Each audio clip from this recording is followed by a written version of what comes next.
अरे भाई चंटू बंटू चिंकू मिंकू चिंकी मिंकी सभी लोग भाई बांटो मिठाइयाँ, क्योंकि आ गया है जवाहर नवोदय विद्यालय एंट्रेंस एग्जाम 2024 क्लास 9th का फॉर्म। तो और मेरे सुरवीरों कैसे हो? तो आज के वीडियो में हम लोग बात करने वाले हैं कि भाई जवाहर नवोदय विद्यालय में एंट्रेंस एग्जाम क्वालिफाई तो करना ही है, लेकिन उसके पहले ये जानना है क्या हम जवाहर नवोदय विद्यालय का फॉर्म भर सकते हैं।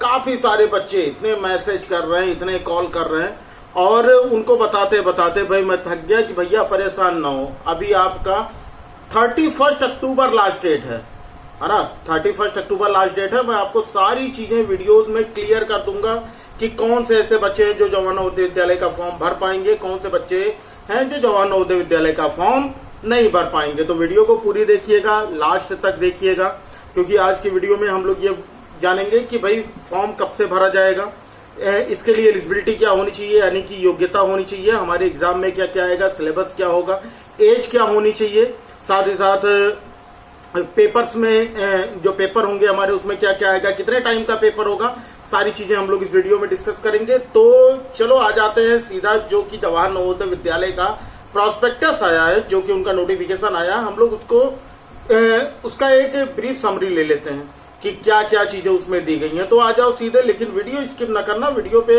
अगर पहली बार आए हो तो चैनल को सब्सक्राइब कर बेल आइकन को प्रेस कर लेना। जवाहर नवोदय विद्यालय के लिए free of cost 90 day target batch चल रहा है। बैच ज्वाइन करो, रेगुलर क्लास लो, नोट्स बनाते रहो। 90 दिनों में सिलेक्शन तो बिल्कुल गारंटी होगी कि सिलेक्शन आपका होगा, लेकिन अगर सारी चीजें फॉलो करोगे तो चलो फिर अब लास्ट में ये भी बताऊंगा कि कौन सी बुक आपको खरीदनी है। ठीक है, चलो फिर आओ सीधा चलते हैं प्रॉस्पेक्टस पे। तो बच्चों ये रहा आपका जवाहर नवोदय विद्यालय एंट्रेंस एग्जाम का प्रॉस्पेक्टस। सारी चीजें हम लोग इसमें डिस्कस करेंगे। जैसा कि लिखा गया है, नोटिफिकेशन या prospectus for admission of student in class 9th against vacant seat likely to be available in Jawahar Navodaya Vidyalaya for the session 2024 and 25 through section selection test. ठीक है, अब एक बात काफ़ी सारे बच्चे कह रहे हैं कि सर सीट्स तो बहुत कम है ना। एक बात यहाँ पर ध्यान दे लेना कि ये अगेंस्ट वैकेंट सीट्स हैं, है ना। ऐसा नहीं कि ये वहाँ पर पूरे के पूरे 9th बच्चों के जो 70 सीट्स होते हैं, 80 सीट्स होते हैं, उनको लिया जाएगा।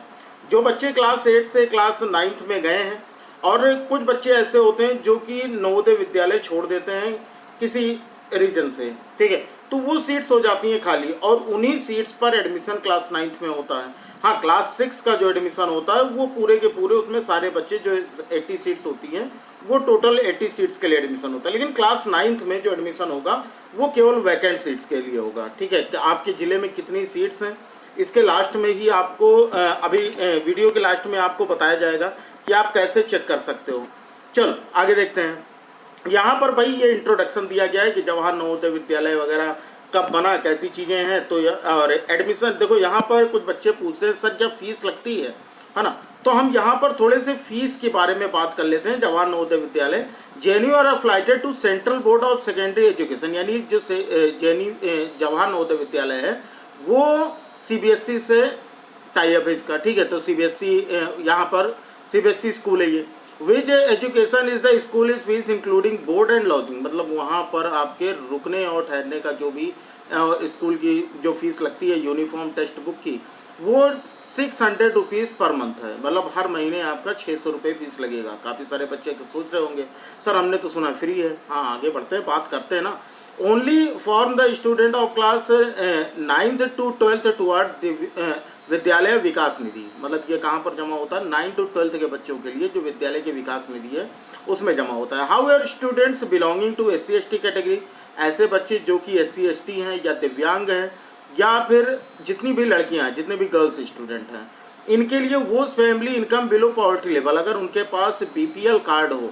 ठीक है, BPL कार्ड का मतलब होता है कि जो गरीबी रेखा के नीचे हों उनके लिए कोई भी फीस नहीं लगती है। ठीक है, in respect of wards of government employees other than exempted categories, मतलब जो जिनको छूट दी गई है उनके अलावा जितने भी गवर्नमेंट एम्प्लॉयज हैं, students of class 6 to 8 all SC/ST girls student दिव्यांग एंड वार्ड्स ऑफ BPL विकास निधि विल बी चार्ज और ₹1500, यानी कहने का मतलब जिनके फादर गवर्नमेंट जॉब करते होंगे उनके लिए fees 1500 rupees per month. Clear है। अब यहाँ पर actual children education allowance received by the parents per month whichever is less, however we and shall be not be less than 600 per student. मतलब 600 से कम तो नहीं ही हो सकती फीस, लेकिन अगर आप बीपीएल हो तो भैया सब सारी चीज़ें आपकी फ्री रहेंगी। क्लियर है बात इतनी। आगे बढ़ते हैं। अब यहाँ पर हमारे कुछ नवोदय विद्यालय के बारे में जानकारी दी गई है कि टोटल 650 विद्यालय हैं जो कि 27 स्टेट और 8 यूनियन टेरिटरीज में चल रहे हैं। तो सोचो कितने विद्यालय हैं, बहुत सारे स्कूल्स हैं। और कहाँ कहाँ पर है ये सारे, देखो ये पूरी लिस्ट दी गई है कि किस किस स्टेट में कितने जवाहर नवोदय विद्यालय हैं। जैसे आंध्र प्रदेश में अगर देखो आप, तो आंध्र प्रदेश में आपके 13+2 यानी कि टोटल 15 जवाहर नवोदय विद्यालय हैं। वहीं अरुणाचल प्रदेश में 17 है, आसाम में 28 है, बिहार में 39 है, ठीक है, चंडीगढ़ में 1 है, छत्तीसगढ़ में 28 है, और दादर नगर हवेली में 3 हैं। तो इस तरह से जवाहर नवोदय विद्यालय हर स्टेट में कितने हैं ये दिए गए हैं। यूपी में देख लो, यूपी में 75+1 यानी 76 जवाहर नवोदय विद्यालय हैं। मतलब समझ लो हर डिस्ट्रिक्ट में एक जवाहर नवोदय विद्यालय है। चलो आगे बढ़ते हैं भैया। हमारा क्या दिया गया, हम यहाँ पर कुछ चीज़ें भैया समझेंगे कि हमारे कैसे हम यहाँ पर एडमिशन ले सकते हैं। ठीक है, अब देखो यहाँ पर नोटिफिकेशन जो आया है इसके अकॉर्डिंग क्या क्या होगा यहाँ पर देख लेते हैं नोटिफिकेशन में कि in order to optimally utilise the infrastructure and other facilities available in Jawahar Navodaya Vidyalaya, it has been decided by the samiti to fill the vacant seat in class 9। मतलब क्लास 9 में जो वैकेंट सीट है उस पर आपका एडमिशन होना है, जैसा कि मैंने आपको पहले बताया। ठीक है, और इसकी जगह क्या होगी, देखो venue of the date of the selection test, मतलब इसकी जगह और डेट क्या होगी। तो जगह जो होगी वो आपके selection test admission class 9 will be conducted on Saturday the 10 February 2024। मतलब तैयारी शुरू कर दो। 10 फरवरी 2024 यानी शनिवार को जवाहर नवोदय विद्यालय का एंट्रेंस एग्जाम होगा 2024-25 के लिए। Jawahar Navodaya Vidyalaya of concern district any other centre allotted by NVS. मतलब ये आपके ज़िले में किसी भी स्कूल में आपका सेंटर हो सकता है, किसी भी इंटर कॉलेज में। ठीक है, तो वो आपको जब एडमिट कार्ड आएगा तो वो आपको बताएगा। रिजल्ट जब आएगा तो वो आपके ऑफिशियल वेबसाइट पर रिजल्ट आ जाएगा। उसके बारे में भी चिंता ना करो कि वो कैसे पता लगेगा, उसके लिए तो ऐसी कॉन्सेप्ट है ये आपको सब कुछ बताने के लिए। यहाँ पर देखो क्या एलिजिबिलिटी होनी चाहिए, आप फॉर्म कब अप्लाई कर सकते हो। Only those candidates who are क्या bonafide resident and studying class 8 during the academic session 2023-24 in one of the government or government recognized school of the district where the Jawahar Navodaya Vidyalaya is functioning and where admission is sought are eligible। मतलब जिस जगह पर आप पढ़ रहे हो ना, class 8 में जिस जगह पर आप पढ़ रहे हो, जिस डिस्ट्रिक्ट में, आप उसी डिस्ट्रिक्ट के जवाहर नवोदय विद्यालय के लिए अप्लाई कर सकते हो। District of residence and district of the class 8 should be same in respect of candidate who desire to apply for admission to class 9। मतलब जहाँ पर आप पढ़ रहे हो उसी जगह पर, कहाँ रहते हो उससे मतलब नहीं है, लेकिन आप जहाँ जिस जिले में आप पढ़ रहे हो उसी जिले के जवाहर नवोदय विद्यालय में के लिए आप फॉर्म भर सकते हो। ठीक है, क्या है, candidate appearing the admission the test must qualify pass class 8 in the academic session 2024 from government or government recognised school in the district where he or she is seeking admission. देखो सबसे पहली चीज़, आपको क्लास 8 जब admission होना होगा तो आपको class 8 pass out होना होगा, यानी क्लास 8 आप पास कर चुके हो। दूसरा, जो जवाहर नवोदय विद्यालय का एंट्रेंस एग्जाम है ये आपको क्वालिफाई करना होगा, तभी भैया आपका एडमिशन होगा। अब बात कर लेते हैं यहाँ पर डेट ऑफ बर्थ के बारे में। तो डेट ऑफ बर्थ के बारे में देखो कि अगर आपकी डेट ऑफ बर्थ 1 मई 2009 से 31 जुलाई 2011 के बीच में है, ठीक है, बोथ डेज इंक्लूसिव, मतलब कि अगर आपका जन्म, अगर आपकी डेट ऑफ बर्थ यानी आपका बर्थडे 1 मई 2009 को है या फिर 31 जुलाई 2011 या इनके बीच में कोई भी डेट है जिसमें आपका डेट ऑफ बर्थ पड़ता है, तो आप जवाहर नवोदय विद्यालय के लिए फॉर्म फिल कर सकते हो। ठीक है, डेट में थोड़े से रिलैक्स मिला है। फर्स्ट में मैंने आपको ये पहले ही बताया था, मैंने अप्रैल तक का बताया था, लेकिन यहाँ पर इस बार मई दे दिया गया है, 1 मई 2009 टू 31 जुलाई 2011। फिर यहाँ पर काफ़ी सारे बच्चे करेंगे सर मेरी एज तो कम है, तो भाई जो भी आपके आधार में या आपके स्कूल में जो भी आपकी डेट ऑफ बर्थ होगी वही यहाँ पर मानी जाएगी। तो भाई आधार में करेक्शन करो, स्कूल में करेक्शन करो, उसके बाद आप ये फॉर्म भर पाओगे अगर आप इसके आगे के हो। This is applicable to all categories of candidate including those who belong to schedule caste और शेड्यूल ट्राइब। मतलब आप किसी भी कैटेगरी से आते हो, डेट्स आपके लिए सेम है। मतलब डेट एज में कोई भी रिलैक्सेशन आपको नहीं मिलेगा, आप चाहे जनरल हो, ओबीसी हो, एससी हो, एसटी हो, ठीक है। तो आपकी ये डेट ऑफ बर्थ होनी चाहिए। क्लियर है बात इतनी? चलो आगे देखो, यहाँ पर रिजर्वेशन की अगर हम बात करें तो भाई रिजर्वेशन जो है वो वैकेंट सीट्स के लिए रिजर्वेशन अगर देखो तो रिजर्वेशन में क्या क्या दिया गया आपको कि the existing vacant seat SC ST OBC category had notified are reserved for the SC ST OBC student. The reservation of the OBC students shall be implemented as per central list as applicable from time to time. The OBC candidate whose caste is not included in the central list should be applied as, and general candidate with tentative vacancies position mentioned in the notification may be referred. If suitable qualified candidates in the particular category are not available, candidate will be selected for admission as per NVS criteria.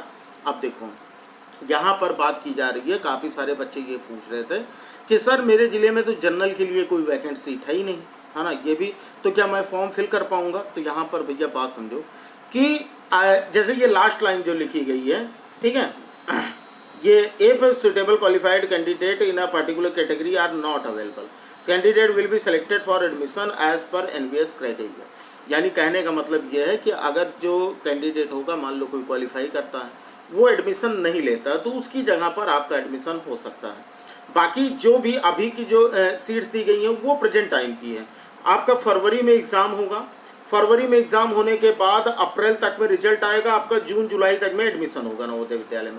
हो सकता है तब तक के लिए कुछ और seats खाली हों, तो जो वो सीट्स खाली होंगी वहाँ पर आपका एडमिशन हो सकता है। तो इसलिए फॉर्म ज़रूर अप्लाई करें, इस बात को बिल्कुल भी दिमाग से निकाल दें कि मेरे अगर तो एक सीधी सी चीज़ है कि अगर आपके यहाँ वैकेंट सीट नहीं है तो भाई जनरल के लिए वो फॉर्म अप्लाई ही नहीं होना चाहिए, वो ऑप्शन ही नहीं ऑन होना चाहिए।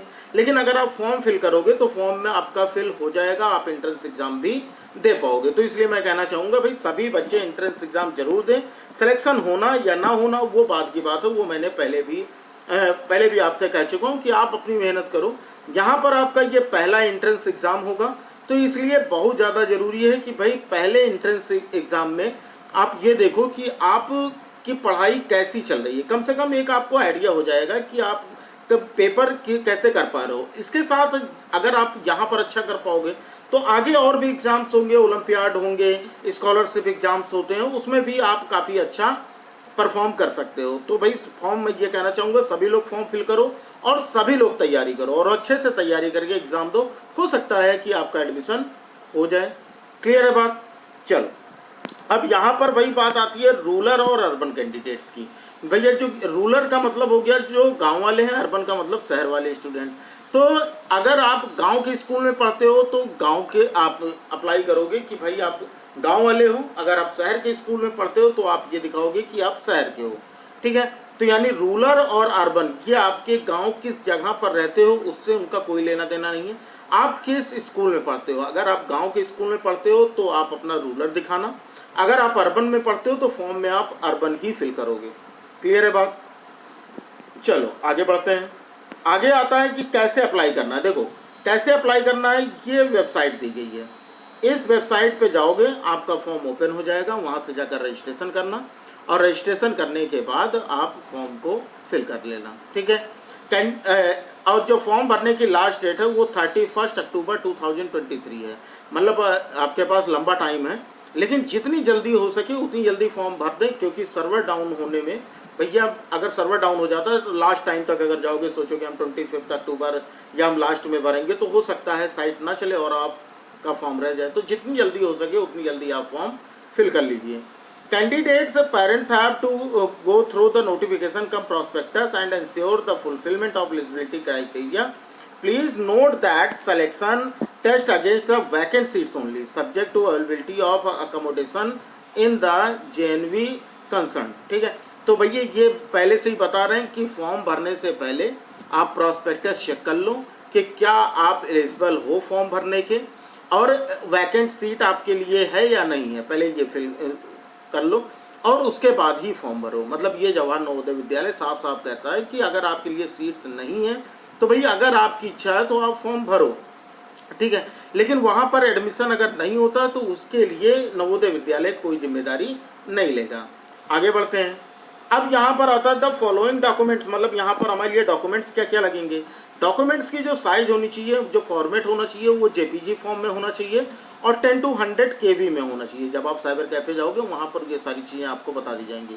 तो यहाँ पर आपका फोटोग्राफ लगेगा, पेरेंट्स के सिग्नेचर लगेंगे और कैंडिडेट्स के सिग्नेचर लगेंगे। तो 3 चीज़ें आपके फॉर्म भरने के लिए चाहिए, ठीक है। आधार कार्ड लेकर जाइएगा। अब यहाँ पर बेसिक डिटेल्स आपको भरनी है, जैसे कि स्टेट क्या है आपका, डिस्ट्रिक्ट क्या है, डिस्ट्रिक्ट वही, रेजिडेंस एंड स्टडी, 2 डिस्ट्रिक्ट हैं यहाँ पर, तो मतलब कि आप कहाँ पर पढ़ाई कर रहे हो और कहाँ पर रहते हो। आधार नंबर चाहिए आपका, study detail of class 8, address etcetera fill in the application portal, ठीक है। ये सारी चीज़ें आपको भरनी है। फिलहाल कैसे भरा जाएगा वो मैं आपको बता दूंगा कि आपको फॉर्म में भरने के लिए क्या क्या चीज़ें लगेंगी। ओके, आगे देखो। अब यहाँ पर भाई आपके सारी चीज़ें, यहाँ पर फॉर्म कैसे भरा जाएगा उसके बारे में आपको बता दूंगा, ऐसे आपको कम समझ में आएगा। जब आप फॉर्म भर लोगे तो आपका जो एडमिट कार्ड होगा वो जहाँ से आप फॉर्म भर रहे हो उसी पोर्टल से आप, उसी साइट से आप, जब एडमिट कार्ड आएगा तो आपको मैसेज से, ईमेल से आपको बता दिया जाएगा। नहीं तो इसी कॉन्सेप्ट भी आपको बता देगा कि आपका एडमिट कार्ड आ चुका है, यहाँ से आप डाउनलोड कर सकते हो। यहाँ पर जो आपका एंट्रेंस एग्ज़ाम होगा भाई, एंट्रेंस एग्ज़ाम में क्या क्या चीज़ें आएंगी। सबसे पहले डेट ऑफ बर्थ पर खास ध्यान दीजिएगा कि आपकी जो डेट ऑफ बर्थ है वो 1 मई 2009 से लेकर 31 जुलाई 2011 के बीच में ही होनी चाहिए, ठीक है। आगे देखो, यहाँ पर आपका एक मेडिकल टेस्ट होगा। जो हैंडीकैप स्टूडेंट्स होंगे भाई उनके लिए हैंडीकैप सर्टिफिकेट की ज़रूरत पड़ेगी। एग्जामिनेशन जो होगा वो आपका 10 फरवरी 2024 सैटरडे को, शनिवार को, सैटरडे 10 फरवरी 2024 को होगा। पेपर आपका 2.5 घंटे का होगा। और जो स्पेशल स्टूडेंट्स होंगे यानी जो हैंडीकैप हैं, दिव्यांग स्टूडेंट्स हैं, उनके लिए 50 मिनट का एक्स्ट्रा टाइम मिलेगा। अगर मतलब हाथ से रिलेटेड कोई प्रॉब्लम है, आई रिलेटेड कोई प्रॉब्लम है तो उनके लिए, ठीक है। Centre of the examination shall be Jawahar Navodaya Vidyalaya of the district concern only, other centre allotted by NVS. मतलब हो सकता है कि आपके डिस्ट्रिक्ट के जवाहर नवोदय विद्यालय में ही एंट्रेंस एग्ज़ाम हो या आपके डिस्ट्रिक्ट के किसी भी इंटर कॉलेज में एग्ज़ाम हो सकता है। Medium of language examination will be English and Hindi, और जो पेपर का लैंग्वेज होगा वो हिंदी और इंग्लिश ही होगा। और जो स्टूडेंट्स होंगे उनको OMR सीट पर अपने आंसर भरने होंगे, ठीक है। एग्ज़ाम में क्या क्या चीज़ें आपके आने वाली हैं, जैसा कि मैंने पहले भी बताया, एग्ज़ाम में आपके 4 सब्जेक्ट होंगे, इंग्लिश, हिंदी, मैथमेटिक्स और साइंस। 15 क्वेश्चन के इंग्लिश और हिंदी होंगे, 35 के साइंस और मैथ्स होगा। तो यानी ओवरऑल हमारा 100 क्वेश्चन का और 100 मार्क्स का पेपर होगा। और यहाँ पर जो आपका मेरिट बनेगी, मेरिट आपकी मैथ्स, साइंस और 1 ऑफ द 2 लैंग्वेज, मतलब हिंदी और इंग्लिश में से जिसमें आपने ज़्यादा मार्क गेन किया होगा वही आपका मेरिट लिस्ट में जुड़ेगा। मतलब दोनों सब्जेक्ट आपके नहीं जोड़े जाएंगे, ठीक है। अब यहाँ पर आपको जो आंसर देना है OMR सीट पर, वो मैं आपको आगे एग्ज़ाम तक मैं आपको सारी चीज़ें देता रहूँगा। लेकिन यहाँ पर भी समझ लो कि ब्लू पे और ब्लैक बॉल पॉइंट पेन से आप केवल एग्ज़ाम दे सकते हो। आप जेल पेन का यूज़ नहीं कर सकते हो, पायलट पेन का यूज़ नहीं कर सकते हो, आप पेंसिल का यूज़ नहीं कर सकते हो, ठीक है। Use of pencil is strictly prohibited, मतलब आप पेंसिल का यूज OMR सीट पर नहीं कर सकते हो। अब यहाँ पर आंसर देखो, जैसे आपके OMR सीट पर ऐसे 4 गोले दिए होंगे। अगर मान लो कि आपका ऑप्शन सी सही है तो आप सी को अच्छी तरह से इस तरह से ब्लैक कर दो, हो गया। एक बार आंसर देने के बाद आप उसको चेंज नहीं कर सकते हो, नहीं तो वो दोनों के दोनों गलत में जोड़े जाएंगे। फिर कुछ बच्चे पूछते हैं सर निगेटिव मार्किंग होगी।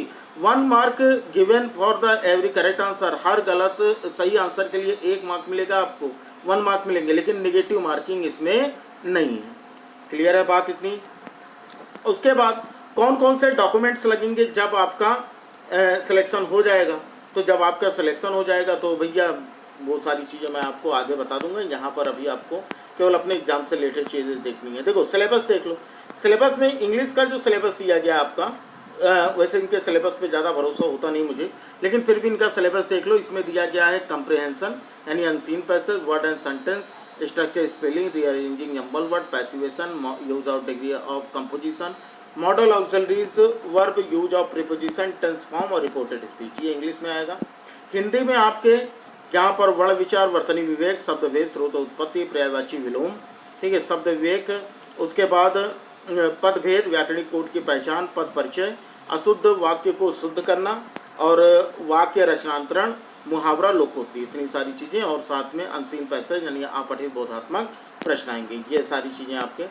अब आता है भाई आपका मेन टॉपिक। देखो इस बार बड़ा अच्छा दिया गया है कि आपको क्या क्या चीज़ें पढ़नी हैं, क्योंकि CBSE से काफ़ी चीज़ें रिड्यूस की गई हैं, तो उसके हिसाब से इनका सिलेबस भी चेंज हुआ है। चैप्टर 1 देखो, इसमें क्रॉप प्रोडक्शन एंड मैनेजमेंट है। क्या क्या पढ़ना है आपको? एग्रीकल्चरल प्रैक्टिसेस, बेसिक क्या है, practices of crop production, preparation of soil, agriculture implement, sowing, adding manure and fertilisers, ठीक है, fertilisers, irrigations, protection from weeds, harvesting, storage food from animal, और जानवरों से मिलने वाले खाने के बारे में। उसके बाद चैप्टर 2 में माइक्रो ऑर्गेनिज्म, फ्रेंड और फो। इसमें क्या पढ़ना है आपको? Micro organism, where do micro organism live, micro organism and us, harmful micro organism, food preservation, nitrogen fixation और नाइट्रोजन साइकिल, इतनी चीज़ें पढ़नी है। चैप्टर 3 में कोल एंड पेट्रोलियम में, coal, petroleum, natural gas, some natural resources are limited, ये इतनी चीज़ें पढ़नी है। चैप्टर 4 में combustion and flame, what is combustion, how do we control fire, type of combustion, flame, structure of flame, what is the fuel and fuel efficiency. उसके बाद आता है आपका chapter 5 conservation of plants and animals, जहाँ पर आपको deforestation and its causes, consequences of deforestation, conservation of forest and wildlife, biosphere reserve, flora and fauna, endemic क्या है, endemic species, wildlife sanctuary, national park, red data book, migration, recycling of paper और reforestation, ये चीज़ें आपको chapter 5 में पढ़नी है। Chapter 6 में रिप्रोडक्शन इन एनिमल में, यहाँ पर modes of reproduction, sexual reproduction, asexual reproduction. उसके अलावा चैप्टर 7 में reaching the age of adolescence में, ये चैप्टर भी आपको इस बार पढ़ना है, पिछली बार ये चैप्टर नहीं था। Adolescence and puberty, changes of puberty, secondary sexual character, role of hormones in inflating reproductive function, reproductive phase of life in human, how is sex of the body determined, hormones of other than sex hormones, role of hormones in completing the life history of insect and frog and reproductive health. मतलब paper का level देख रहे हो क्या है। आगे chapter 8 में देखो, फोर्स एंड प्रेशर में, फोर्स, अपुश और a pull, forces are due to an interactions, exploring forces, a force can change the state of motion, force can change the shape of an object, contact force, non contact forces, pressure, ठीक है, और pressure exerted by liquid and gases, atmospheric pressure, ये सारी चीज़ें आपको पढ़नी है। Chapter 9 फिर आता है आपका friction, force of friction, factors affecting friction, friction are necessary evil, increasing and reducing friction, wheels, reduce friction and fluid friction, ये सारी चीज़ें आपको फ्रिक्शन में पढ़नी है। साउंड में क्या क्या पढ़ना है? Sound is produced by a vibrating body, sound produced by human, sound need a medium of propagation. We hear sound through our ears, amplitude, the time period and frequency of a vibration, audible and inaudible sound, noise and music, noise pollution. उसके बाद आपका chapter 7 है chemical effect of electric current, do liquid conduct electricity, chemical effect and electric current है, electroplating. Chapter 12 है some natural phenomena, lightning, charging by rubbing, types of charge and their interaction, transfer of charge, the story of lightning safety and earthquakes. Chapter 13 आपका आता है light, what make things visible, laws of reflection, regular and diffused reflection, reflected light can be reflected again, multiple images, sunlight white और coloured, what is inside our eyes, care of the eyes, visually impaired person can read and write, what is the braille system। इतनी सारी चीज़ें आपके science में आने वाली हैं। आप साइंस के बारे में तो दिखाई दे रहा होगा कि भैया कितनी सारी चीज़ें हैं जो इस बार बढ़ी हैं। बाकी मैथ्स में वही पुरानी चीज़ें आपकी आने वाली हैं, जैसे उसमें आपका rational number, square root, cube and cube roots, exponent and power, उसके बाद direct and inverse proportion, comparing quantities में percentage, profit loss, discount, simple and compound interest, algebraic expression and identities including factorization, linear equation in one variable, understanding quadrilaterals, parallelogram, rhombus, rectangle, square, kite, इतनी चीज़ों के बारे में आप पढ़ना। Mensuration आएगा जिसमें आपके area of plane figure, surface area, volume of cube, cuboid and cylinder, और उसके बाद डाटा हैंडलिंग में आपका बार ग्राफ, पाई चार्ट और डाटा एंड प्रोबेबिलिटी, इतनी सारी चीज़ें आपके एग्जाम में आने वाली हैं। ठीक है, तो सिलेबस के बारे में भैया आपको देख के लग गया होगा कितना भारी भरकम आपका सिलेबस होने वाला है, लेकिन टेंशन नहीं लेना। ठीक है, जो फ्री बैच चल रहा है वही ज्वाइन कर लो, 90 दिन तक पढ़ते रहना, 90 दिन के बाद फिर बताना कि कैसी रही आपकी तैयारी। ठीक है, चलो फिर आगे बढ़ते हैं। अच्छा, अगर आपको 90 डे टारगेट बैच के बारे में नहीं पता ना, तो वीडियो की लिंक डिस्क्रिप्शन में है, जाकर के देख लेना, वहाँ पर प्ले लिस्ट भी आपको मिल जाएगी। ठीक है, तो जाकर के देख लेना, समझ लेना कि कैसे क्या होगा, कैसे हम लोग पढ़ाई करेंगे। अब यहाँ पर अगर आपको देखना है कि भाई आपके यहाँ कितने सीट्स हैं। अब जैसे मुझे मान लो कि मुझे मध्य प्रदेश में भिंड का चेक करना है, तो मध्य प्रदेश हो गया हमारा, ये भिंड आ गया। यहाँ पर रूरल के लिए टोटल 5 सीट्स हैं।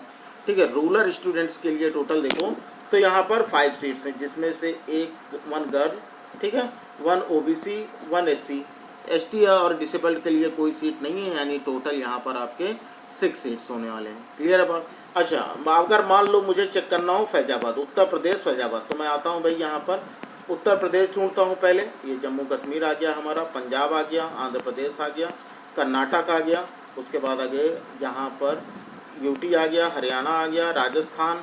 ठीक है, सभी लोग अपने यहाँ आ गया हमारा उत्तर प्रदेश। अब उत्तर प्रदेश में आपको दिखाई देगा कि यहाँ पर भाई हमारा फैजाबाद है। फैजाबाद में टोटल यहाँ पर 5 सीट्स हैं रूरल के लिए, और ओवरऑल 7, जिसमें से एक हैंडीकैप भी है। ठीक है, तो ये सारी इस तरह से आप अपनी सीट्स जो है यहाँ पर आप चेक कर सकते हो। और सीट्स के बारे में ज़्यादा मैटर नहीं रखो, सिलेक्शन नहीं हो रहा तो भी आप पढ़ तो रहे ही हो। आप अपनी तैयारी, जो भी आप क्लास 8 की तैयारी कर रहे हो, वही आपके नवोदय विद्यालय में भी चीज़ें आएंगी। ऐसा तो है नहीं कि आपको कुछ नई चीज़ें पढ़नी है, कोई नई चीज़ नहीं पढ़नी है। इसलिए जवाहर नवोदय विद्यालय का फॉर्म जरूर भरो, एंट्रेंस एग्ज़ाम जरूर दो, हो सकता है कि आपका एग्ज़ाम क्वालिफाई हो जाए।